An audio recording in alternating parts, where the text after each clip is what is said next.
Welcome, my dear students, to my channel Law of Physics.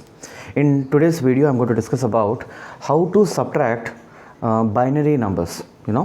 This topic comes in semiconductors in physics. So let us first understand what are the rules of subtracting numbers. Okay, subtraction rules. Subtraction rules. So 0 minus 0 gives you 0. 1 minus 0 gives you 1. 1 minus 1 gives you 0. The only critical one is 0 minus 1. Now this will give you 1 with a borrow of 1. Now what is the logic behind this means? See, you cannot subtract 1 from 0. So in our system, if you are bringing 1 means basically you are bringing 2. 2 minus 1 is 1. Why I am saying I am bringing 2? Because if you are taking 1 here, it is 1 0. What is 1 0? 1 0 is 0 into 2 power 0 plus 1 into 2 power 1. It is 2 plus 1, 2 plus 0, sorry. So it is 2. See, in a normal decimal number system, what you do? Suppose you have 487 minus 39. So 7 minus 9 you cannot do. So what you do? You take 1 from here, then this 7 becomes 17. 17 minus 9 you will do. But this is a decimal system and this is a binary system. So here you are writing 10 into 1 plus 7, right? Here, because it is binary system, you are borrowing 1. So basically you are borrowing 1 means from 1 0 you are deducting 1, but 1 0 basically means 2. This I have proved here. So that's why 0 minus 1, which is the critical one, is equal to 1 with borrow 1 from the next number. So let us see one example in this, then things will be more clear. So suppose it is like this: 1 0 1 1 and 1 0, let us say it is 1 0 1 0. I want to subtract from this. Okay, so how do I do it? So 1 minus 0, it is 1 minus 0 is 1. 1 minus 1, it is 0. 0 minus 0, it is 0. 1 minus 1, it is 0. So this is pretty straight.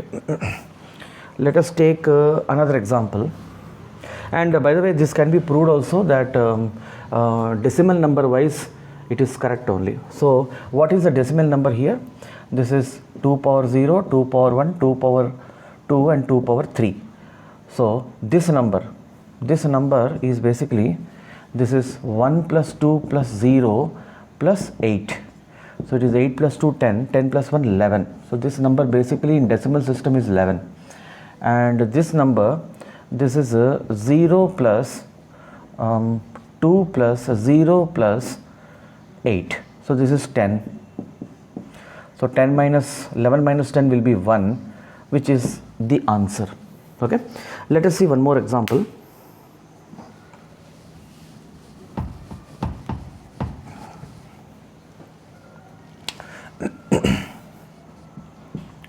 One 0 1 1 1 and 1 1 0 1 1. Let us see the subtraction of this. So 1 minus 1 0, 1 minus 1 0, 1 minus 0 1. So this is 0 minus 1. So I have to carry, I have to borrow 0 from here. I have to borrow 1 from here. So this will become 0. So this becomes 1 minus 1 0. So you can see this has become 0. So 0 minus 1, this cannot be performed because what is happening here is there is no one here to carry forward 1 to this number. So this number is actually, this number is bigger, this number is smaller. So you cannot perform subtraction. The reverse may be true. Okay, so we will reverse it. So 1 1 0 1 1 minus 1 0 1 1 1. Okay, okay, 1 minus 1 0, 1 minus 1 0. 0 minus 1 cannot be performed. So let us borrow 1 from here. 1 goes here, it becomes 0. So now it is 1 here. 1 minus 1, 0.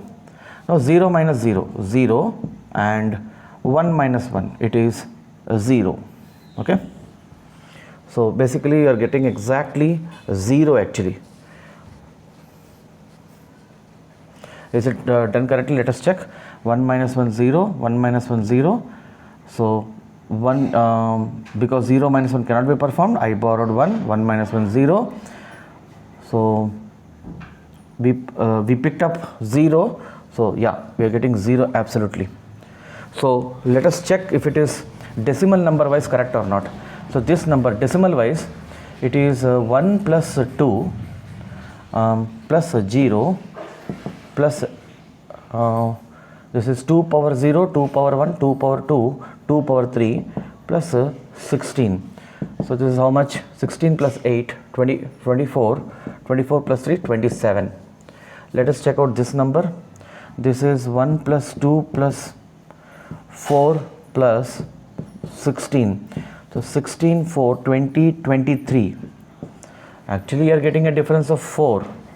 Then we need to see why we are getting exactly 0. 1 minus 1, 0, 1 minus 1, 0, 0 minus 1. Acha, 0 minus 1. We have made a small mistake here. 0 minus 1, this should be 1. Okay, then 0 minus 0, 0. Yeah, so here 1 should be there, right? So if 1 is there, so let us check out what is the decimal number. This is 0, 0. And this is 4, 2 square, no? So 27 minus 3 is 4. We are getting answer as 4. So this subtraction is correct. So like this you can convert them into decimal and you can verify your answer whether your answer is correct or not. So basically this is the rule which you have to remember to solve the problems. Okay then, take care. Let us meet up in the next video. Post any interesting questions so that I can answer them and we can share our knowledge. Thank you very much.